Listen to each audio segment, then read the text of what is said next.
اللهم صل على محمد النبي الأمي وعلى آله وسلم تسلیما۔ ہو گئے دنیا سے لاکھوں خاندان، نام کو بھی اب نہیں جن کے نشان۔ ہو گئے دنیا سے لاکھوں خاندان، نام کو بھی اب نہیں جن کے نشان۔ کھا کے مٹی نے برابر کر دیے بادشاہ محتاج بوڑھے نوجوان۔ کیا کیا دنیا سے صاحب مال گئے، دولت نہ گئی ساتھ نہ اطفال گئے۔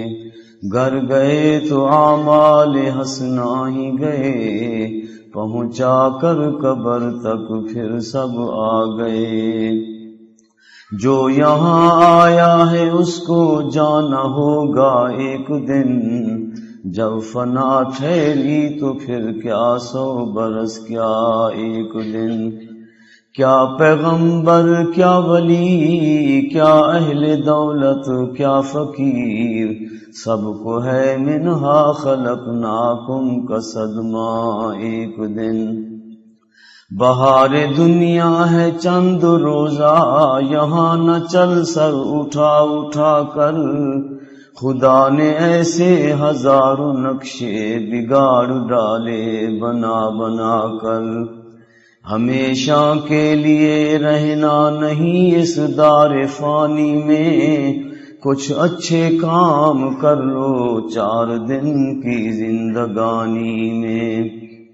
تمنا ہے کہ اس دنیا میں کوئی کام کر جاؤں، اگر کچھ ہو سکے تو خدمت اسلام کر جاؤں۔ یا اللہ میرے جسم میں جب تک کہ جان رہے، تجھ پہ صدقے تیرے محبوب پہ قربان رہے۔ میں رہوں یا نہ رہوں یہ دعا ہے میرے دل کی، دین احمد اور عزت قرآن رہے۔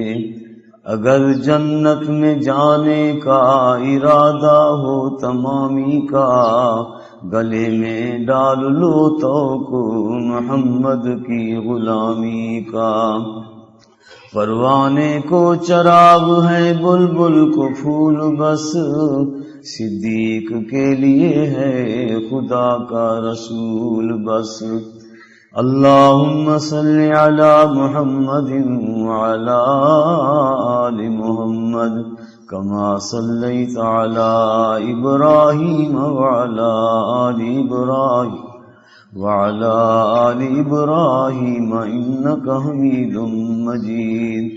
اللہم بارک علی محمد وعلی آل محمد کما بارکت علی ابراہیم وعلی آل ابراہیم انک حمید مجید۔ بزرگوں اور دوستو، میں نے آپ کے سامنے اللہ تعالیٰ کا قرآن اور حضور صلی اللہ علیہ وسلم کا فرمان پیش کیا ہے۔ دعا فرمائیں اللہ رب العزت ہم سب کو قرآن و حدیث پڑھنے کی، سمجھنے کی، عمل کرنے کی اور دوسروں تک پہنچانے کی توفیق عطا فرمائے۔ اللہ تبارک و تعالی فرماتے ہیں کل نفس ذائقۃ الموت، ہر جاندار نے موت کا ذائقہ چکھنا ہے۔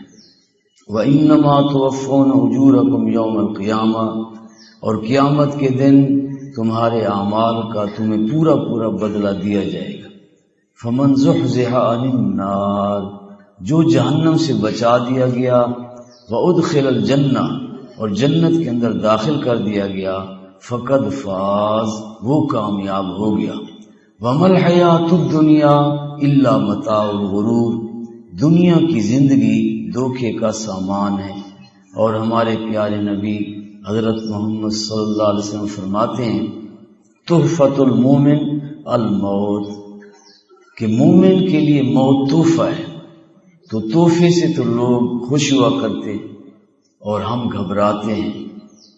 تو جس بندے کو اللہ تعالیٰ سے محبت ہو اور زیادہ محبت ہو تو اس کو تو یہ انتظار رہتا ہے کہ کب میں مروں گا اور اللہ تعالیٰ سے ملاقات کروں گا۔ تو جب دنیا سے محبت ہو تو پھر آدمی کا مرنے کو دل نہیں کرتا۔ آپ نے دیکھا ہوگا کہ جب بچوں کو کہا جائے بچوں تمہیں چھٹی ہے تو وہ بڑے خوش ہوتے ہیں۔ سکول کے مدرسے کے جو بچے ہوتے ہیں جب انہیں کہا جائے بھی آپ کو چھٹی ہے وہ بہت خوش ہوتے ہیں۔ تو اسرائیل علیہ السلام بھی موت کے وقت یہی آ کر کہتا ہے بھی آپ کی چھٹی ہے، اب آپ نے دنیا سے رخصت ہونا ہے، اللہ تعالیٰ کے پاس جانا ہے۔ تو اس وقت بھی خوش ہونا چاہیے کہ بھئی دنیا سے ہماری چھٹی ہو گئی، اب تو ہم اللہ تعالیٰ کے پاس جائیں گے۔ حضرت عبداللہ ابن عباس رضی اللہ تعالیٰ عنہ فرماتے ہیں کہ میرے والد حضرت عباس رضی اللہ تعالیٰ عنہ جو فوت ہوئے تو میں بڑا پریشان تھا، غم زدہ تھا۔ ایک دیہاتی آدمی آیا، اس نے ایسی تعزیت کی کہ میرا غم دور ہو گیا۔ اس نے کہا کہ آپ ہمارے بڑے ہیں کہ حضور صلی اللہ علیہ وسلم کے خاندان میں سے، تو اگر آپ صبر کریں گے تو ہم چھوٹے بھی صبر کریں گے، اور آپ جو پریشان ہو رہے ہیں کہ آپ کے والد صاحب جو ہے وہ اللہ تعالیٰ کے پاس چلے گئے، آپ اپنے والد کو اتنی راحت آرام نہ دیتے جتنا اللہ دے گا، کیونکہ اللہ تعالیٰ تو بہت مہربان ہے، آپ سے زیادہ بہتر ہے، تو اس لیے آپ کیوں پریشان ہوتے؟ تو وہ اللہ تعالیٰ کے پاس گئے ہیں تو اللہ تعالیٰ تو بڑا مہربان ہے، آپ اتنا اپنے والد کو راحت اور آرام نہ دیتے جتنا اللہ تعالیٰ دے گا۔ اب آپ اس بات پر پریشان ہیں کہ آپ کے والد صاحب چلے گئے، تو آپ کو پتہ ہے کہ جس کا والد چلا جائے اس کا پھر اللہ ہوتا ہے، کیونکہ آپ کے والد تھے، بڑے تھے، اب وہ چلے گئے، آپ کا خیال کرتے تھے، اب آپ کا خیال اللہ کرے گا، تو آپ کے والد سے آپ کا اللہ بہتر ہے۔ آپ کا والد آپ کا اتنا خیال نہیں کر سکتا تھا جتنا اللہ تعالیٰ آپ کا خیال کرے گا۔ تو حضرت عبداللہ ابن عباس رضی اللہ تعالیٰ عنہ فرماتے ہیں کہ اس طرح تعزیت کرنے سے میرا غم جو ہے اللہ تعالیٰ نے دور کر دیا۔ تو ایک دیہاتی آدمی تھا، تو پہلے زمانے میں دیہاتی آدمی کپڑے کے اندر پیسے باندھا کرتے تھے، ایسے 1 روپیہ ہے، 2 روپیہ ہے، ایسے کپڑے میں جو ہے نا وہ باندھ دیتے تھے، اور پھر کئی دنوں کے بعد، ہفتوں مہینوں کے بعد شہر جانا ہوتا تھا، ہر وقت تو جاتے نہیں تھے۔ تو ایک دفعہ وہ دیہاتی آدمی جب شہر گیا تو اس نے وہ گانٹھ کھولی، کپڑے میں سے 1 روپیہ نکالا اور پھر اس دکاندار کو دیا کہ آپ مجھے سودا دے دیں۔ تو اس نے روپے کو دیکھا اور کہنے لگا کہ روپیہ کھوٹا ہے، تو وہ آدمی گرا اور بے ہوش ہو گیا۔ تھوڑی دیر کے بعد جب ہوش آیا تو دکاندار نے کہا آپ عجیب آدمی ہیں کہ 1 روپے کے پیچھے آپ بے ہوش ہو گئے۔ اس نے کہا کہ میں 1 روپے کے پیچھے بے ہوش نہیں ہوا، کافی عرصہ ہو گیا ہے، میں اپنے ایمان کو جو ہے کھرا سمجھتا ہوں اور اپنے اعمال کو کھرا سمجھتا ہوں۔ جیسے کچھ عرصہ پہلے میں نے 1 روپے کو سنبھال کے رکھا ہوا تھا کہ میں جاؤں گا اور 1 روپے کی چیزیں لوں گا، آج آپ نے بتایا کہ آپ کا تو روپیہ کھوٹا ہے، تو میں نے یہ سوچا کہ جیسے آپ نے کہا آپ کا روپیہ کھوٹا ہے، ایک دن میں نے مرنا ہے، اللہ تعالیٰ کے پاس جانا ہے، اگر خود اللہ تعالیٰ نے ہی کہہ دیا کہ تیرا تو ایمان ہی کھوٹا ہے اور تیرے اعمال کھوٹے ہیں، تو میں نے جب اس کا خیال کیا تو مجھے یہ غم آیا، تکلیف آئی، تو اس لیے میں بے ہوش ہو گیا کہ آخرت میں پھر کیا ہوگا۔ تو اس لیے سارے بھائی ہم اپنے ایمان اور اعمال کو بنائیں کہ یہ ہمارے ساتھی ہیں قبر کے اندر، آخرت کے اندر۔ اب ہم یہاں آئے ہوئے ہیں تو ہماری زمینیں، ہمارے مکان، ہمارے دکان، ہمارے بیوی بچے، جو کچھ ہے سب وہی رہ گیا۔ اب ہمارے ساتھ کیا ہے؟ ہمارے دل میں جو اللہ تعالیٰ کی محبت ہے اور اللہ تعالیٰ کا خوف ہے اور اللہ تعالیٰ کا بھروسہ ہے اور اللہ تعالیٰ کی امید ہے، جو ہمارے پاس ایمان ہے اور جو ہمارے پاس اعمال ہیں وہ ہمارے ساتھ ہیں، تو یہ ہمارے ساتھ جائیں گے۔ تو سب بھائی ہم اپنے ایمان کو جو ہے مکمل کریں، ہمارا ایمان جو ہے پختہ ہو. حضور اکرم صلی اللہ علیہ وسلم نے فرمایا کہ پل صراط جہنم کے اوپر ہے اور ایک مومن گزرے گا تو خود جہنم کہے گی کہ اے مومن تو جلدی گزر، میں ٹھنڈی ہوتی ہوں. یعنی جہنم جو ہے وہ اس ایمان کی وجہ سے ٹھنڈا ہونا شروع ہو جائے گی. یعنی اللہ تبارک و تعالیٰ نے اس کو ایسا ایمان دیا ہوگا کہ خود جہنم کہے گی کہ اے مومن تو جلدی گزر، میں ٹھنڈی ہوتی ہوں. تو اللہ تعالیٰ سے مانگا بھی کرے کہ اے اللہ ہمیں ایمان کامل عطا فرما. حضور اکرم صلی اللہ علیہ وسلم نے فرمایا کہ جب دنیا کا اور آخرت کا معاملہ ہو اور آدمی آخرت کو لے لے اور دنیا کو چھوڑ دے تو اللہ اس کے ایمان کو مکمل کر دیتے. تو اللہ تبارک و تعالیٰ آپ کا اور ہم سب کا ایمان جو ہے پختہ فرمائے. حضور اکرم صلی اللہ علیہ وسلم کے زمانے میں پہلی صف جو ہوتی تھی مردوں کی ہوتی تھی اور دوسری صف جو ہے وہ بچوں کی ہوتی تھی اور تیسری صف جو ہے وہ عورتوں کی ہوتی تھی. تو حضور اکرم صلی اللہ علیہ وسلم نے فرمایا کہ اگر امام سے کوئی غلطی ہو جائے اور مرد جو پیچھے نماز پڑھ رہے ہیں تو وہ کہیں سبحان اللہ، یعنی اللہ پاک ہے، اللہ بھولنے سے پاک ہے. اور یہ جو امام ہے یہ بھول جاتا ہے. تو اب جب مقتدی کہے گا سبحان اللہ تو امام کو پتہ چل جائے گا کہ مجھ سے کوئی غلطی ہوگی، تو امام پھر اپنی غلطی دور کر دے گا. تو حضور اکرم صلی اللہ علیہ وسلم نے فرمایا کہ اگر کسی عورت کو پتہ چل جائے جو پیچھے نماز پڑھ رہی ہے کہ امام سے غلطی ہو گئی ہے تو وہ سبحان اللہ نہ کہے، وہ تالی بجائے کہ تالی بجانے سے امام کو پتہ چل جائے گا کہ مجھ سے کوئی غلطی ہو گئی ہے. عورت جو ہے تالی بجا رہی ہے تو مجھ سے کوئی غلطی ہو گئی ہے. اب عورت سبحان اللہ کیوں نہ کہے کہ ہو سکتا ہے کہ عورت کہے سبحان اللہ اور اس کی آواز اچھی ہو اور جو مقتدی نماز پڑھ رہے ہیں تو کسی کے دل میں یہ خیال نہ آ جائے کہ بڑی اچھی آواز ہے، پتہ نہیں کس عورت کی ہے، پتہ نہیں وہ کس کی لڑکی ہے، کس کی بہن ہے. یعنی عورت کی آواز بندے کو فتنے میں مبتلا کر سکتی ہے. تو اس لیے عورت کی آواز بھی پردہ ہے. تو اس لیے عورت جو ہے وہ سبحان اللہ نہ کہے. اب عورت کے سبحان اللہ کہنے سے ایک آدمی کا فتنے میں پڑنے کا خطرہ ہے، تو یہ گانے سننے سے خطرہ نہیں ہوگا؟ یہ عورتیں جو نعتیں پڑھ رہی ہیں اور آپ سن رہے ہیں، اور یہ عورت کی جب آواز فتنہ ہے، جب وہ سبحان اللہ نہیں کہہ سکتی، تو یہ نعت جو آپ سن رہے ہیں عورتیں پڑھ رہی ہیں اور ساتھ ساز بھی ہیں، تو اس کا کوئی فتنہ نہیں ہوگا. اسی طرح عورت جو ہے وہ قرآن پاک کی تلاوت کر رہی ہے اور آپ سن رہے ہیں تو اس کا بھی فتنے کا خطرہ ہے. تو مجھے یاد ہے کہ جب میں بچپن میں کسی کے دروازے پر جاتا تھا، دروازہ کھٹکھٹاتا تھا، کسی سے ملاقات کا ارادہ ہوتا تھا، تو اندر سے تالی بجانے کی آواز آتی تھی. یعنی عورت تالی بجاتی تھی کہ گھر میں مرد نہیں ہے، بولتی نہیں تھی کہ بھئی آپ کون ہیں اور آپ کس سے ملنا چاہتے ہیں. یعنی اتنا پردہ تھا.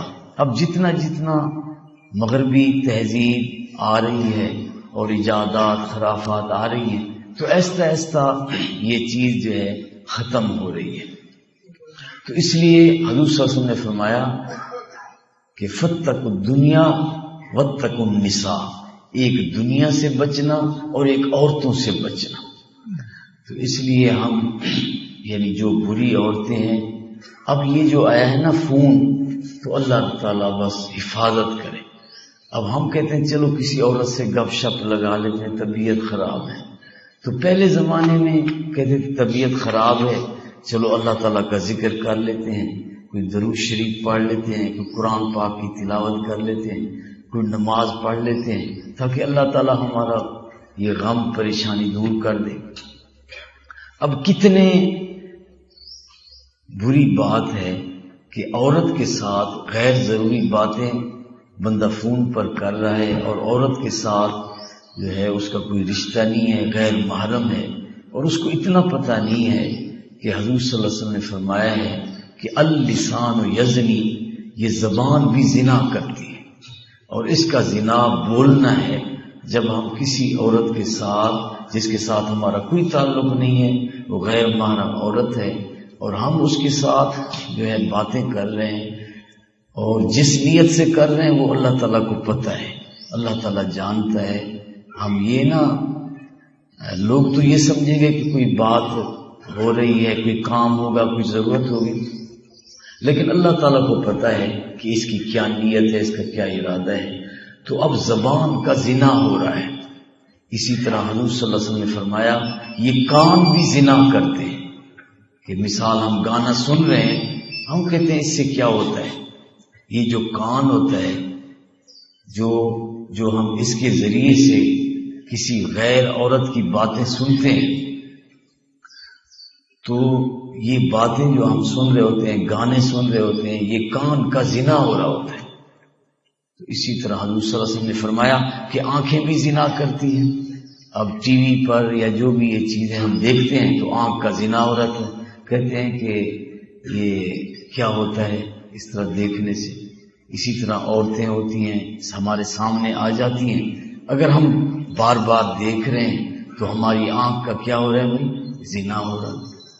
اور کئی لوگ تو ایسے ہیں کہ وہ عورتوں کو کالج چھوڑنے جاتے ہیں، کئی لوگ بیچارے غریب ہیں تو وہ پیسے نہیں بھر سکتے، بھی کون چھوڑائے ان کو، تو وہ لوگ کہتے ہیں چلو ہم چھوڑاتے ہیں۔ اب وہ پاؤں کا ان کا زنا ہوتا ہے۔ اسی طرح چھٹی کے وقت چلے جاتے ہیں کالج کے گیٹ پر، تو یہ ان کا چلنا جو ہے پاؤں کا کیا ہوتا ہے، زنا ہوتا ہے۔ اسی طرح حضور صلی اللہ علیہ وسلم نے فرمایا یہ ہاتھ بھی زنا کرتے ہیں، اور ان کا زنا پکڑنا ہے۔ اب کسی عورت کو چھیڑ رہا ہے تو اب اس نے جو ہاتھ لگایا تو اس کے ہاتھ کا زنا ہو گیا۔ تو اسی طرح آپ بتاؤ، جو حالات ملک کے خراب ہیں تو کہتے ہیں حالات مسلمانوں کے خراب ہیں، تو جب مسلمان ساری رات عبادت کیا کرتے تھے تو اللہ تعالی نے مسلمانوں کے حالات اچھے کر دیے تھے۔ اب ساری رات مسلمان گناہ کر رہے ہیں تو آپ بتاؤ پھر حالات خراب نہیں ہوں گے؟ ساری رات تو پروگرام دیکھ رہے ہیں، تو جب ساری رات مسلمان گناہوں میں گزاریں تو پھر حالات تو خراب ہوتے ہیں۔ پہلے زمانے میں نے بھی دیکھا تھا کہ بچپن کے اندر ہمارے گھر والے جب کپڑے دھوتے تھے تو کھار، سوڈا، صابن کپڑوں کو لگاتے تھے اور میلے کپڑوں کو ڈنڈے مارتے تھے کہ کپڑوں کی میل نکل جائے۔ اور آپ نے بھی دیکھا ہوگا کہ پہلے زمانے میں مشینیں تو نہیں ہوتی تھی، اور دھوبی کپڑا دھوتا تھا اور کسی تالاب کے کنارے لکڑی کا پھٹا ہوتا تھا، اور وہ کپڑوں کو زور زور سے اس لکڑی کے پھٹے پر مارتا تھا،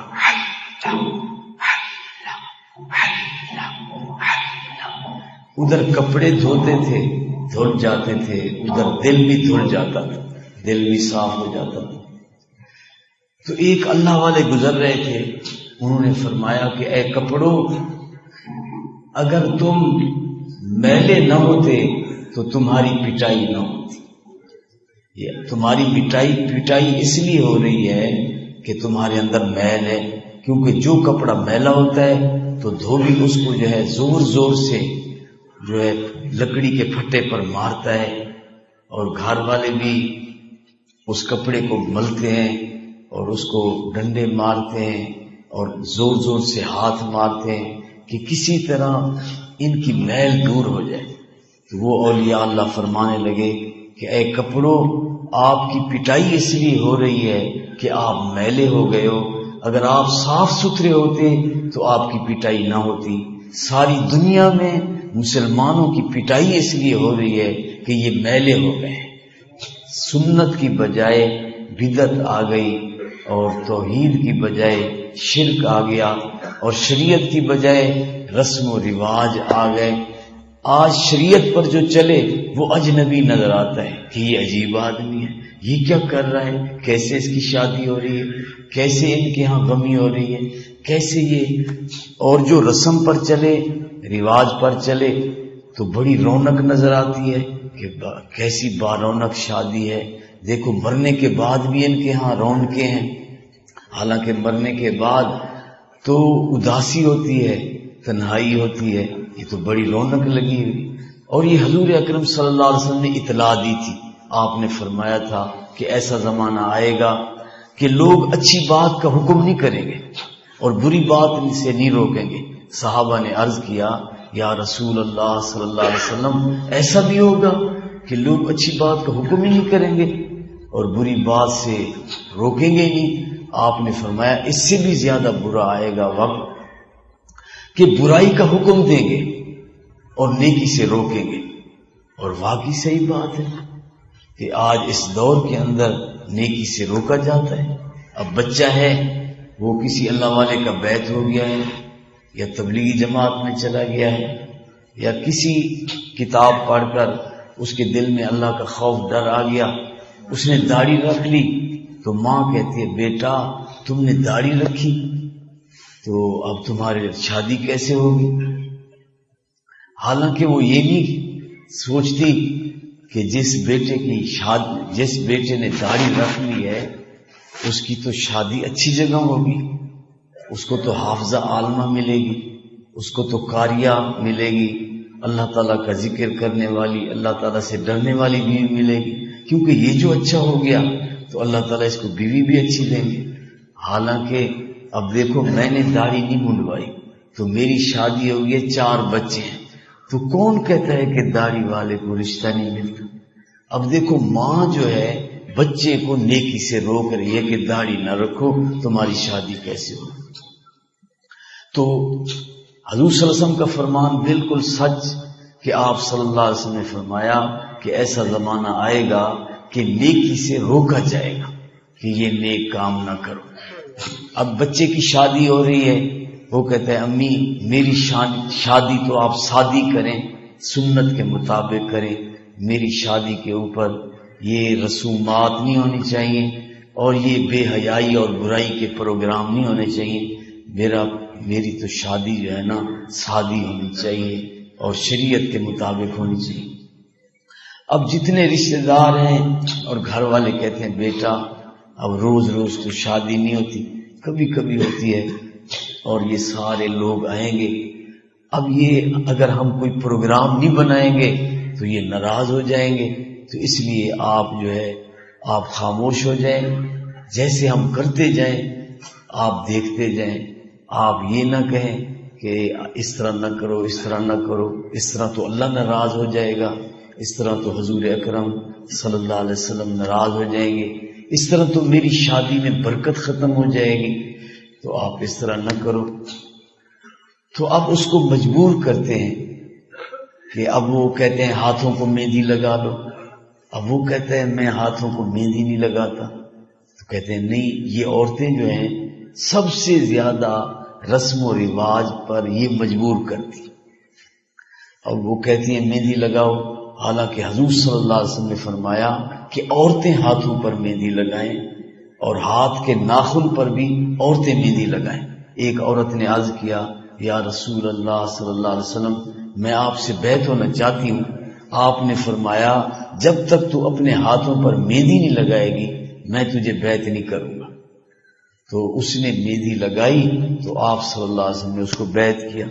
تو حالانکہ ہاتھوں پر مہندی عورتوں کو لگانی چاہیے کہ حضور صلی اللہ علیہ وسلم نے فرمایا ہے کہ عورتیں اپنے ہاتھوں پر بھی مہندی لگائیں اور اپنے ہاتھ کے ناخن پر بھی مہندی لگائیں، لیکن عورتیں مردوں کو مہندی لگا دیتی ہیں. حالانکہ جو کام عورتوں کا ہوتا ہے اگر مرد کریں گے تو حضور صلی اللہ علیہ وسلم نے فرمایا جو مرد عورتوں کی مشابہت کریں گے ان پر اللہ کی لعنت ہوگی. اس لیے داڑھی منڈوانے سے منع کیا گیا ہے کہ یہ عورتوں کے ساتھ مشابہت ہو جاتی ہے کہ اب داڑھی منڈی ہوئی ہے، مونچھیں منڈی ہوئی ہیں، تو اب عورت کی بھی داڑھی مونچھیں نہیں ہوتی. تو اب جو مرد عورت کی مشابہت کریں گے ان پر اللہ کی لعنت آئے گی. اسی طرح جو عورتیں مردوں کی مشابہت کرتی ہیں ان پر بھی اللہ تعالیٰ کی لعنت آتی ہے. تو اب یہ شادی کے موقع پر یہ جو مرد کو مہندی لگاتے ہیں تو یہ یعنی ایک رسم ہے، اللہ تعالیٰ کی مہربانی ہے، کہتے بھی یہی ہے کہ رسم مہندی ہوگی آپ تشریف لائیں، یہ شکر ہے، نہیں کہتے کہ سنت مہندی ہوگی، رسم ہی کہتے ہیں۔ تو یہ جو مردوں کو مہندی لگائی جاتی ہے تو یہ رسم ہے، تو مرد کو چاہیے کہ بھی شادی میری ہے اور پروگرام تمہارے ہوں گے، تو دیکھو اگر تم نے سنت کے مطابق شادی کی تو پھر تو میں موجود ہوں گا، اگر آپ نے سنت کی مطابق شادی نہ کی تو پھر ایسا نہ ہو میں نظر ہی نہ ہوں، تو اب وہ کہیں گے چلو چھوڑو رسموں کو، جب دلہا ہی نہیں ہوگا تو پھر کیسے پروگرام چلے گا؟ تو ویٹو پاور آپ کے پاس ہے، آپ استعمال نہیں کرتے، آپ کہتے ہو چلو شادی ہو جائے چاہے دین کا جس طرح ہی ہو جائے۔ تو اس لیے دو مقام ایسے آتے ہیں انسان کی زندگی میں جہاں اس کے دین کا پتہ چلتا ہے، جب شادی ہوتی ہے تو آدمی کے دین کا پتہ چلتا ہے، اور جب غمی ہوتی ہے تو پھر انسان کے دین کا پتہ چلتا ہے۔ جب شادی ہوتی ہے تو وہ ڈٹ جاتا ہے کہ شادی میری ہے تو میری مرضی کے مطابق ہوگی، کوئی گانا بجانا نہیں ہوگا، کوئی رسم رواج نہیں ہوں گے۔ اور اسی طرح جب غمی ہوتی ہے تو وہ کہتے ہیں والدہ میری فوت ہوئی ہے، تو یہ آپ کیا کہتے ہو کہ یہ اعلان کرو یہ اعلان کرو، بس میری والدہ فوت ہو گئی ہے۔ حضور اکرم صلی اللہ علیہ وسلم نے جیسے فرمایا ہے کہ حضرت سعد رضی اللہ تعالی عنہ نے عرض کیا یا رسول اللہ صلی اللہ علیہ وسلم میری والدہ فوت ہو گئی ہے تو میں اس کے اصال ثواب کے لیے کیا کروں؟ تو آپ صلی اللہ علیہ وسلم نے فرمایا پانی کا انتظام کرو، تو اس نے کنواں کھدوا دیا اور وہ کنواں مشہور ہو گیا بیر ام سعد رضی اللہ تعالی عنہ۔ اب حضور صلی اللہ علیہ وسلم نے کیا فرمایا کہ جب تم چاہتے ہو کہ بھئی اپنی والدہ فوت ہو گئی ہے اس کو کوئی ثواب پہنچانا ہے تو کیا کرو؟ کنواں کھدوا۔ تو کسی غریب کے گھر کنواں کھدوانا یا نلکا لگوانا، ایسے کام کرنا جو صدقہ جاریہ ہو، تو ایسا کرنا چاہیے۔ کوئی مسجد ہے، کوئی مدرسہ ہے، کوئی کام جو ہے جاری رہے، یعنی تیری والدہ کو ثواب یعنی ملتا رہے۔ اب لوگ پانی بھرتے رہیں گے، کوئی پیتا رہے گا، کوئی نہاتے رہیں گے، کپڑے دھوتے رہیں گے، اس طرح ثواب جو ہے جاری رہے گا۔ تو شادی ہو یا غمی ہو، اس کے اندر ہم نے یہ دیکھنا ہے کہ ہمارے پیارے نبی حضرت محمد صلی اللہ علیہ وسلم کی کیا سنت ہے اور آپ کا کیا طریقہ ہے اور آپ کی کیا ہدایت ہے۔ تو ہم شادی میں خوشی میں اللہ کی خوشی کو بھول جاتے ہیں اور حضور اکرم صلی اللہ علیہ وسلم کی خوشی کو بھول جاتے ہیں اور اپنی آخرت کو بھول جاتے ہیں۔ ہم لوگوں کو خوش کرنے کے لیے اللہ تعالیٰ کو ناراض کر دیتے ہیں اور حضور اکرم صلی اللہ علیہ وسلم کو ناراض کر دیتے ہیں اور اپنی آخرت جو ہے وہ خراب کر دیتے ہیں۔ حضور صلی اللہ علیہ وسلم نے فرمایا برکت والی شادی وہ ہوتی ہے کہ جس میں خرچہ تھوڑا ہو۔ اسی طرح غمی ہے تو اس کے اندر بھی ہم پھر لوگوں کا خیال کرتے ہیں کہ لوگ سارے آئے ہوئے ہیں، اب ہم ان کو راضی کر کے بھیجیں۔ حالانکہ ایک بزرگ جو ہے آخری وقت تھا، ان کی وفات ہو رہی تھی، تو چراغ جل رہا تھا، تو دوسرے بزرگ جو بیٹھے ہوئے تھے انہوں نے چراغ بجھا دیا، تو لوگوں نے کہا ابھی تو رات باقی ہے، اندھیرا ہے، یہ فوت ہو گئے، آپ نے چراغ بجھا دیا ہے۔ انہوں نے فرمایا کہ مرنے کے بعد اس چراغ کا تیل جو ہے یہ سب وارثوں کا ہو گیا ہے۔ مرنے کے بعد آدمی کا جو مال دولت جو بھی چیزیں ہوتی ہیں وہ وارثوں کی ہو جاتی، تو اس لیے مرنے کے بعد اب تیل ان کا نہیں رہا، اب اس لیے میں نے چراغ بجھا دیا ہے۔ تو میرے بھائیو دوستو، مرنے کے بعد جو بندہ فوت ہوتا ہے سب سے پہلے اس کا قرضہ اتارا جائے، پھر اس کے جو تجہیز تکفین کے پیسے جو ہیں وہ لگائے جائیں، پھر اس کے بعد تقسیم کیا جائے جس کا جتنا حق ہے۔ اب ہمارا یہ ہوتا ہے کہ بھئی اصال ثواب کے لیے دیگیں چڑھی ہوتی تو مختلف وارث ہوتے ہیں، تو کوئی کہتا ہے میں نے اپنا مسئلہ حل کرنا تھا اور انہوں نے دیگیں چڑھائی ہوئی ہیں، تو مجھے اپنی ضرورتیں تھیں. تو اس طرح خاص طور پر جب چھوٹے بچے ہوں تو اللہ تعالیٰ فرماتے ہیں، حضور صلی اللہ علیہ وسلم نے فرمایا کہ چھوٹے جو بچے ہوں، یتیم ہوں، تو ان کے مال کی حفاظت کی جائے، اور جب وہ بالغ ہو جائیں، بڑے ہو جائیں، تو مال ان کے سپرد کیا جائے، اور گواہ بھی بنائے جائیں کہ واقعی ہم نے مال سپرد کر دیا. لیکن ہم جیسے حضور صلی اللہ علیہ وسلم نے فرمایا ہے کہ ایسا وقت آئے گا کہ لوگ حلال حرام کو نہیں دیکھیں گے، تو ہم بھی مرنے کے بعد جو کھانا پکا ہوتا ہے کھاتے ہیں، تو یہ نہیں سوچتے کہ چھوٹے چھوٹے بچے ہیں اور یتیم ہیں اور ان کا یہ مال ہے، تقسیم ہوئی نہیں ہے. اور اللہ تعالیٰ نے فرمایا ہے وَلَا تَقْرَبُوا مَالَ الْيَتِيمِ، یتیم کے مال کے قریب نہ جانا. إِنَّ الَّذِينَ يَأْكُلُونَ أَمْوَالَ الْيَتَامَى ظُلْمًا فَإِنَّمَا يَأْكُلُونَ فِي بُطُونِهِمْ نَارًا، کہ جو لوگ یتیموں کا مال ظلم کر کے کھاتے ہیں وہ اپنے پیٹ میں جہنم کی آگ ڈال رہے ہیں. تو بس ہم تو یہ کہتے ہیں کہ یہ خوش ہو جائیں گے، کھانا ہم کھا لیتے ہیں چاہے یتیم کا ہی کیوں نہ. اور میں اتنا حیران ہوتا ہوں کہ خیرات کرنے والے خیرات کھاتے ہیں، کہتے ہیں جی خیرات ہے آج جا رہے ہیں، آپ کو پتہ نہیں وہ فوت ہو گئے. تو بھئی آپ تو خود خیرات کرتے رہتے ہو، تو یہ خیرات کرتے بھی ہو پھر کھاتے بھی ہو. آپ کو پتہ نہیں ہے کہ جو بندہ خیرات کرتا ہے وہ خیرات نہیں کھا سکتا. تو خیرات وہ کھاتا ہے جو خیرات نہیں کرتا، غریب ہے، مسکین ہے، کوئی یتیم ہے، کوئی بیوہ عورت ہے، تو وہ خیرات کھاتے ہیں. تو اس لیے سارے بھائی ہم خوشی جب کا موقع آتا ہے یا غمی کا موقع آتا ہے ہم دین کو چھوڑ دیتے ہیں. تو سارے بھائی ارادہ کرو کہ انشاءاللہ جب بھی خوشی کا موقع آئے گا اور غمی کا موقع آئے گا ہم دین پر مضبوطی سے عمل کریں گے، کہ ہم اللہ تعالیٰ کو راضی کریں گے اور حضور اکرم صلی اللہ علیہ وسلم کی سنت کی اتباع کریں گے، اور ہم آخرت کی جو ہے تیاری کریں گے. ہم لوگوں کو جو ہے خوش نہیں کریں گے. تو انشاءاللہ اللہ تبارک و تعالی ہماری مدد بھی کریں گے. تو سارے بھائی اس کے لیے اللہ تعالیٰ سے دعا بھی کیا کریں کہ اے اللہ ہمیں استقامت عطا فرما اور عافیت عطا فرما. حضور اکرم صلی اللہ علیہ وسلم نے فرمایا اللہ تعالیٰ اس بندے کو ناپسند کرتے ہیں کہ جو سخت مزاج آدمی ہو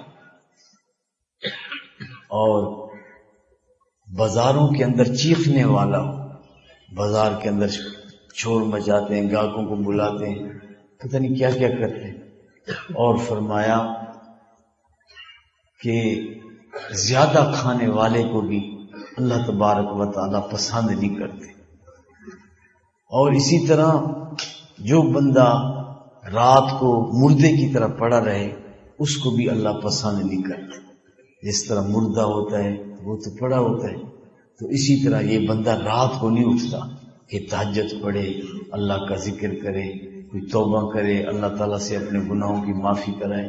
تو یہ رات کو جو بندہ رات کو مردے کی طرح ہوتا ہے تو حضور صلی اللہ علیہ وسلم نے فرمایا کہ اللہ اس کو پسند نہیں کرتا. اور جو بندہ دن کو گدھے کی طرح ہوتا ہے اس کو بھی اللہ پسند نہیں کرتے، کہ جس طرح گدھا سارا دن کام کرتا رہتا ہے تو ایسے ایک بندہ سارا دن دنیا کا ہی کام کرتا رہے، نہ نماز، نہ روزہ، نہ نیکی، کوئی نہ حلال حرام کی تمیز، بس گدھے کی طرح سارا دن کام کر رہے ہیں. تو حضور صلی اللہ علیہ وسلم نے فرمایا کہ جو بندہ دن کو گدھے کی طرح ہو اس کو بھی اللہ تعالیٰ پسند نہیں کرتے.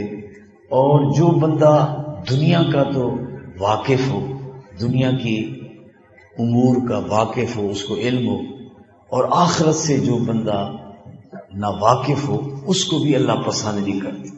اب دنیا کے لحاظ سے ہم بڑے سمجھدار ہیں تو ہم کہتے ہیں یہ بات اس طرح ہے، اس طرح ہے، لیکن دین کے لحاظ سے ہمیں کوئی سمجھ ہی نہیں ہے کہ بھی ہمیں کیا کرنا چاہیے.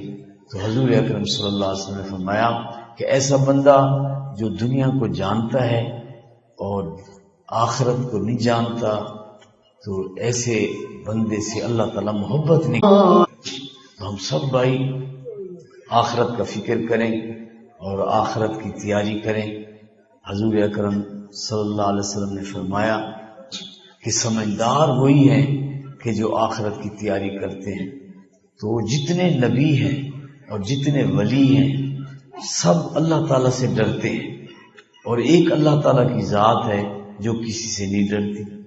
اب حضور اکرم صلی اللہ علیہ وسلم نے خود فرمایا کہ میں تم سب سے زیادہ اللہ تعالیٰ سے ڈرنے والا ہوں۔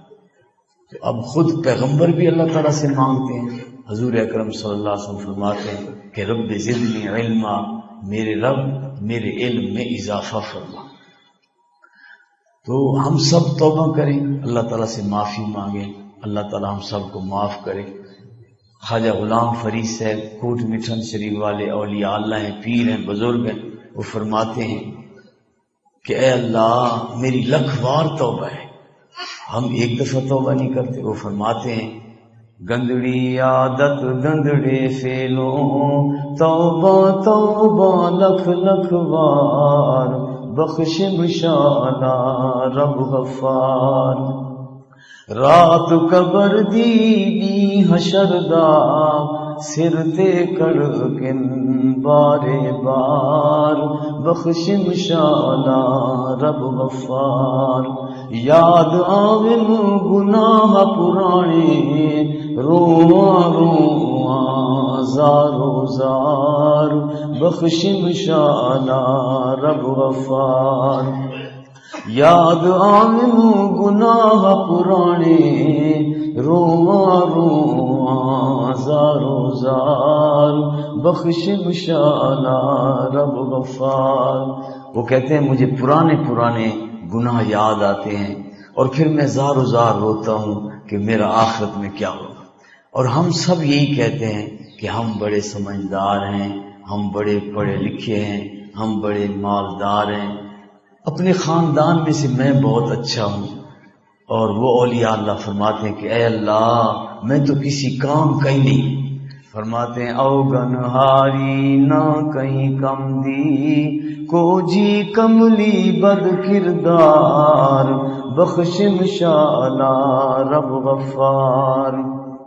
اوگن ہاری نہ کہیں کم دی، کو جی کملی بد کردار، بخش مشالا رب غفار۔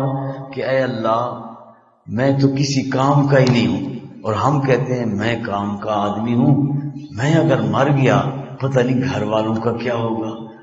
تو ویسے تو اللہ تعالیٰ مالک ہے، ویسے میرے بغیر گھر والوں کا مشکل ہی گزارا ہوگا، کیونکہ والد صاحب ان پڑھ ہیں اور جو باقی بھائی ہیں تو وہ کچھ سمجھدار نہیں ہے۔ سمجھدار تو میں ہوں، میں نے گھر کا سارا کام جو ہے سنبھالا ہوا ہے، تو میرے مرنے کے بعد مشکل ہی ہے۔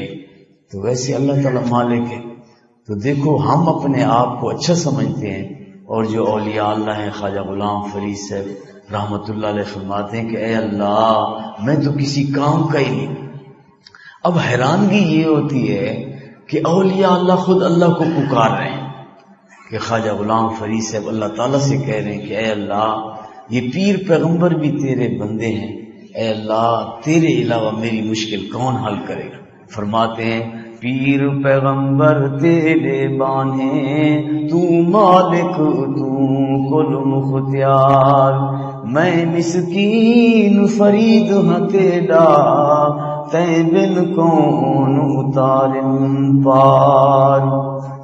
پیر پیغمبر تیرے بانے، تو مالک تو کل مختار، میں مسکین فرید ہاں تیرا، تے بن کون اتارن پار۔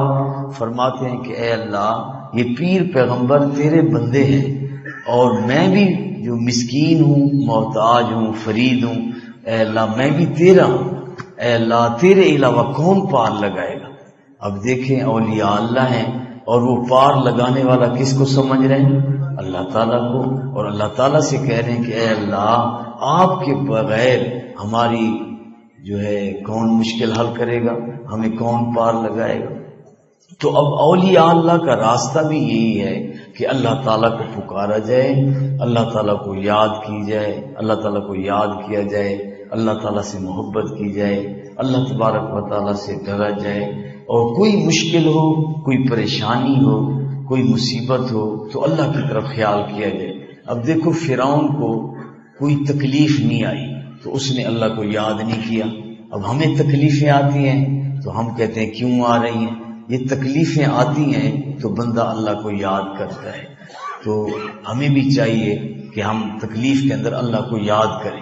حضور اکرم صلی اللہ علیہ وسلم نے فرمایا کہ اگر کوئی بندہ بیمار ہو اور وہ بارش کا پانی لے لے اور اس کو 7 دن پی لے اور 70 دفعہ الحمد شریف پڑھ کر پانی پر دم کر دے اور 70 دفعہ قرآن پاک کی آخری 3 صورتیں قل هو اللہ احد، قل اعوذ برب الفلق، قل اعوذ برب الناس، یہ 70 دفعہ پڑھ کر پانی پر دم کر کے پی لے۔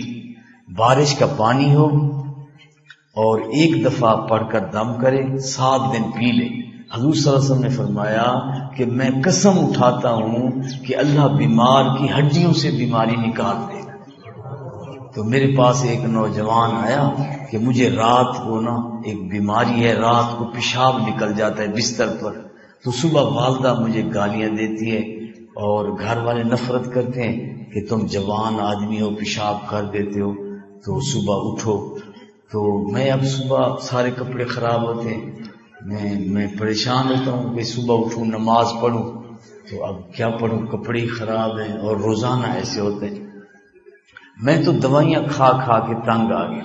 میں نے کہا جب کبھی بارش ہو نا تو آپ برتن رکھ لینا بارش کے اندر، تو پانی برتن کے اندر آ جائے گا، تو جب برتن کے اندر پانی آ جائے تو پھر آپ اس کو بوتل میں ڈال دینا اور اس کا ڈھکن جو ہے بند کر دینا، کیونکہ حضور اکرم صلی اللہ علیہ وسلم نے خاص طور پر رات کو جو ہے کھانے پینے کی چیز ننگی رکھنے سے منع کیا ہے۔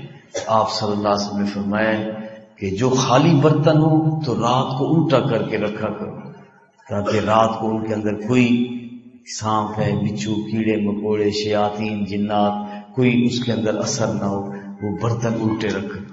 اور جن برتن کے اندر کوئی کھانے پینے کی چیز ہے تو اس کو بسم اللہ پڑھ کر رات کو جو ہے ڈھانک دیا کرو، کیونکہ رات کو کوئی وبا ایسی چلتی ہے کہ کھانے پینے کی چیزوں میں آتی ہے اور وہ بندہ چیز کھا کر بیمار ہو جاتا ہے۔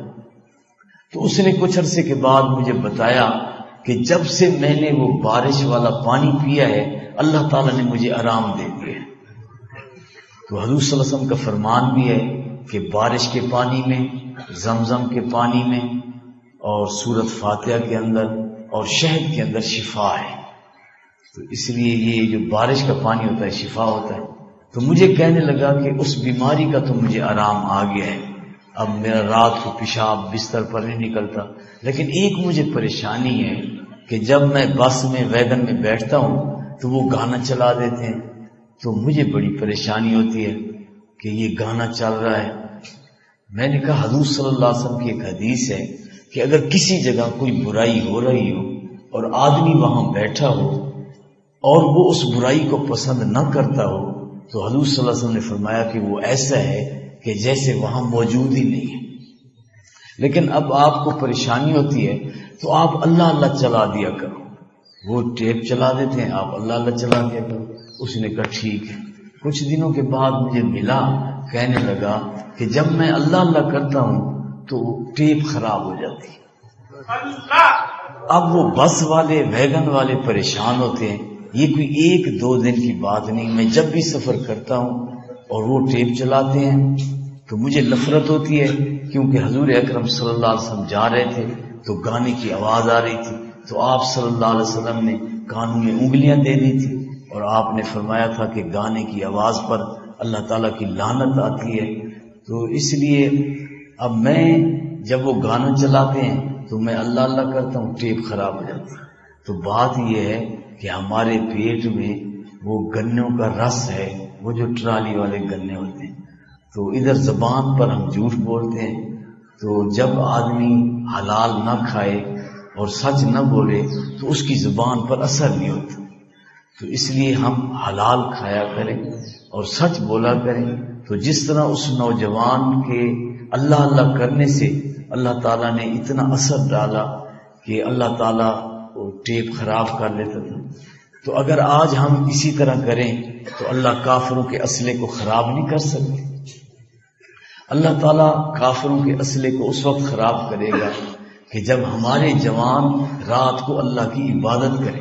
اب ساری رات تو مسلمانوں کے نوجوان ساری رات گناہ کرتے ہیں، تو پھر اللہ کافروں کے اسلحے کو کیسے خراب کرے گا؟ تو پہلے زمانے میں ساری رات مسلمان عبادت کرتے تھے تو اللہ تبارک و تعالی مسلمانوں کی مدد کرتے تھے. تو جب اللہ ناراض ہوتے ہیں تو نیکوں پر بروں کی حکومت ہوتی ہے. اب دیکھو ہمارے ملک میں کتنے اولیاء اللہ ہیں، بزرگ ہیں، لیکن اللہ تبارک و تعالیٰ کی قدرت ہے، اللہ تعالیٰ ناراض ہے کہ نیک لوگوں کے اوپر جو ہے وہ فاسقوں کی اور برے لوگوں کی حکومت ہوتی ہے، اور پھر ان بروں پر کافروں کی حکومت ہوتی ہے.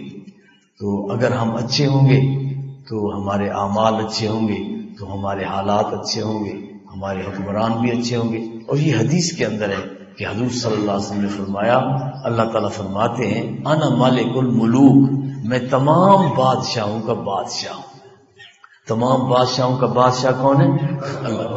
اللہ تعالیٰ نے فرمایا انا مالک الملوک، میں تمام بادشاہوں کا بادشاہ ہوں. اگر لوگ میری فرما برداری کرتے ہیں تو میں بادشاہوں کے دلوں کو نرم کر دیتا ہوں، پھر وہ ان کے ساتھ شفقت کرتے ہیں. اگر لوگ میری اطاعت اور فرما برداری نہیں کرتے تو میں بادشاہوں کے دلوں کو سخت کر دیتا ہوں، پھر وہ ان پر ظلم کرتے ہیں. تو اس لیے اگر ہم اچھے ہوں گے تو ہمارے اعمال بھی اچھے ہوں گے، ہمارے حالات بھی اچھے ہوں گے، دنیا کے بھی اچھے ہوں گے، آخرت کے بھی اچھے ہوں گے.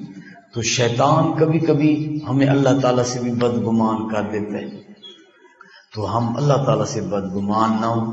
اللہ تعالیٰ جو کچھ کرتا ہے بہتر کرتا ہے، اس کے اندر ہماری بہتری ہے، ہمارا فائدہ ہے.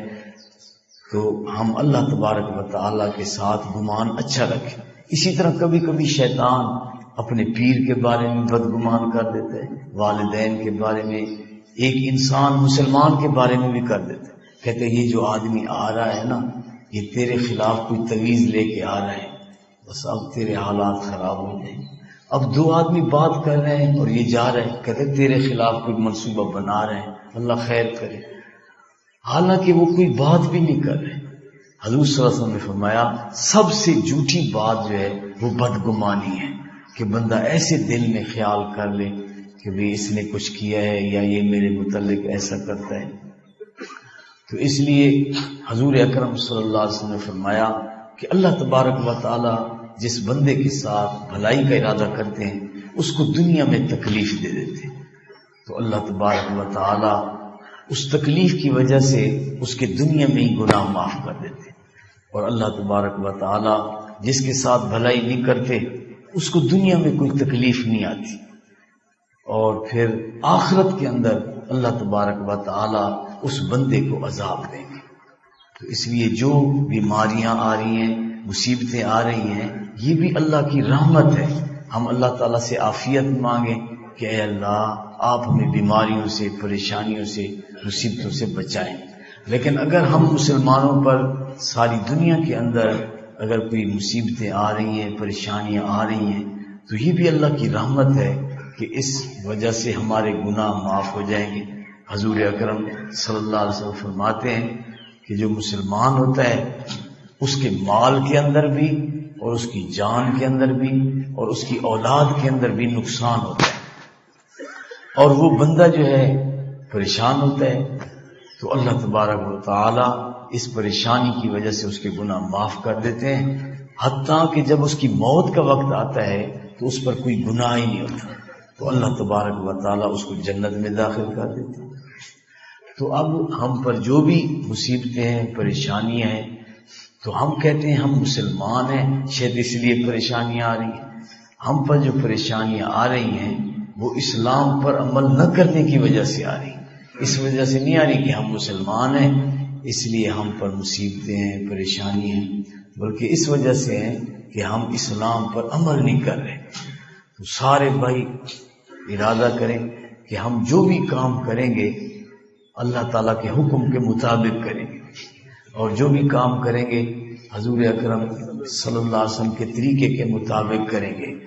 ہم اپنی برادری کو کہہ دیں کہ دیکھو ہمارے بیٹے کی شادی ہے، ہم نے تو سنت کے مطابق کرنی ہے، اور ہم نے علماء کرام سے پوچھا ہے، مفتی صاحب سے پوچھا ہے کہ یہ سنت عمل ہے، ہم اس طرح کریں گے، تو اس کے اندر آسانی بھی ہے، کیونکہ حضور صلی اللہ علیہ وسلم نے فرمایا الدین و یسر، کہ دین جو ہے آسان ہے، تو رسم و رواجوں کی وجہ سے پھر آدمی کو مشکلات ہوتی ہیں۔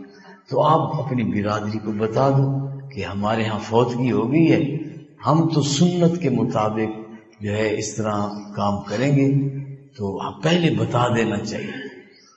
اب ایک جگہ میں نکاح پڑھانے گیا تو انہوں نے کہا کھانا کھائیں، تو میں نے کہا کھانا تو ہوتا ہے وہ رات گزرے گی دوسرے دن ولیمہ ہوگا، تو یہ کھانا کیسا ہے؟ انہوں نے کہا یہ لڑکی والوں کی طرف سے کھانا ہوتا ہے۔ تو اب یہ یعنی کتنی بڑی پریشانی ہے کہ بچی والوں کے اوپر یہ بھی ڈال دیا ہے کہ آپ نے جو ہے نا سب برادری کو کھانا بھی کھلانا ہے، چاہے ایک شہر ہو، ایک ہی محلہ ہو، تو اب یہ کھانا۔ تو ایک دفعہ میں نے مکہ شریف میں بیان کیا تو انہوں نے کہا آپ نے تو یہ پاکستان کا بیان کر دیا۔ میں نے کہا کیسے؟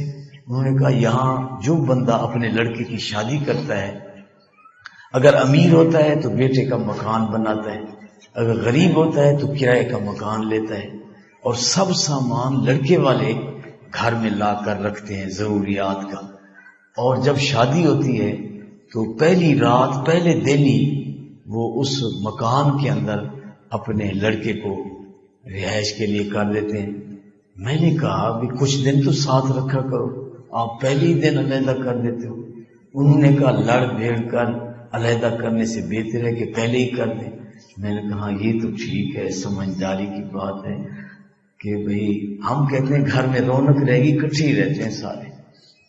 آپ بتاؤ حضور صلی اللہ علیہ وسلم نے فرمایا کہ تیری جو بیوی ہے اپنے بھائی سے پردہ کرا، تو جب ہم اکٹھے رہیں گے تو آپ بتاؤ شرعی پردہ ہوگا؟ کیسے پردہ ہوگا جب ایک ہی گھر میں رہتے؟ تو اس لیے علیحدہ علیحدہ یہ سنت بھی ہے۔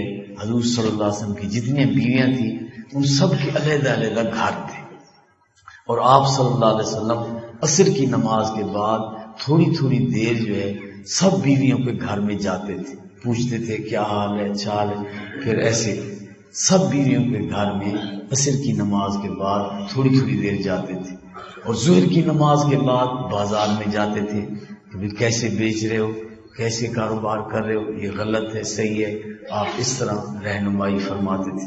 اور مغرب کی نماز کے بعد جس بیوی کے گھر میں آپ صلی اللہ علیہ وسلم کی رات گزارنے کی باری ہوتی تھی وہاں عورتیں آ جاتی تھی، تو مغرب کے بعد آپ پردے کے اندر عورتوں کو دین کی تعلیم دیا کرتے تھے، اور عشاء کی نماز کے بعد آپ کا پروگرام جو ہوتا تھا وہ فوراً جا کر سونے کا ہوتا تھا۔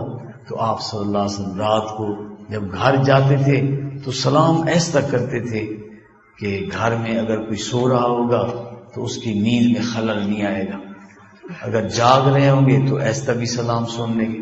یعنی حضور اکرم صلی اللہ علیہ وسلم دوسروں کا خیال کرتے تھے، تو اب ہم دوسروں کا خیال نہیں کرتے کہ اب ہم کھانا کھانے جاتے ہیں تو وہ کہتے ہیں میں پہلے کھا لوں۔ آپ نے دیکھا ہوگا کہ جانوروں کو کٹھا باندھ دیتے ہیں پھر گھاس ڈالتے ہیں، تو آپ نے دیکھا ہوگا کہ وہ گھاس کھانے پر لڑ رہے ہوتے ہیں، دیکھیں تو وہ اس کو سینگ مارتے ہیں، اس کو سینگ مارتے ہیں۔ تو اب ہم سے اتنا بھی نہیں ہو سکتا کہ بھئی اب کھانا کا انہوں نے اعلان کیا ہے تو ہم بیٹھے رہیں کہ چلو ہمارے بھائی ذرا پہلے کھا لیں تو ہم ذرا بعد میں کھا لیں گے۔ تو اب کھانے کے اوپر لڑنا یہ کن کا کام ہے؟ جانوروں کا کام۔ تو جو ہم انسان ہیں، پھر ہم مسلمان ہیں، اور پھر ہم یہاں آئے ہوئے ہیں کہ بھی ہماری تربیت ہو، اصلاح ہو، تو بہتری ہو، تو سارے بھائی حضور اکرم صلی اللہ علیہ وسلم کے فرمان کے مطابق ہم یہاں پر جو ہے صبر کریں گے۔ حضور صلی اللہ علیہ وسلم نے فرمایا آدھا ایمان صبر ہے، آدھا ایمان شکر ہے۔ اب دیکھو گاڑی کی بریک نہ ہو تو کتنی پریشانی ہوتی، تو اب بندے کی بریک ہی نہیں ہے اور ادھر بھاگا جا رہا ہے، آگے راستہ بند ہے، اور کہہ رہے نہیں میں نے جانا ہے، کیوں کہ بریکیں فیل ہیں. تو بھئی جیسے گاڑی کی بریکیں نہ ہو تو پریشانی ہوتی ہے، ایسے جب بندے کی بریکیں نہ ہو تو پھر پریشانی ہوتی ہے. تو اس لیے ہم اپنی بریکیں ٹھیک کرائیں، ٹھیک ہے نا، صبر کریں، تحمل کریں، برداشت کریں. حضور اکرم صلی اللہ علیہ وسلم کو کتنی تکلیفیں آتی ہیں اور آپ صلی اللہ علیہ وسلم برداشت کرتے ہیں. صحابہ کرام کو دیکھیں اور اولیاء کرام کو دیکھیں، آل رسول صلی اللہ علیہ وسلم کو دیکھیں کہ کتنی پریشانیاں ہیں لیکن پھر بھی وہ برداشت کرتے ہیں. تو آدھا ایمان کیا ہے؟ صبر ہے. تو جو آدمی یہاں بیٹھا رہے گا تو سمجھیں گے بھی اس کا ایمان جو ہے ذرا بہتر ہے. اور جو آدمی بھاگ رہا ہے، دھکے دے رہا ہے، کہتا ہے پہلے میں نے کھانا ہے، تو سمجھو اس کے ایمان کی کمزوری ہے. کیونکہ حضور صلی اللہ علیہ وسلم نے فرمایا ہے کہ آدھا ایمان کیا ہے بھائی؟ صبر ہے. اور آدھا ایمان کیا ہے؟ شکر ہے. تو اس لیے صبر کرنا چاہیے، برداشت کرنا چاہیے اور دوسروں کو موقع دینا چاہیے.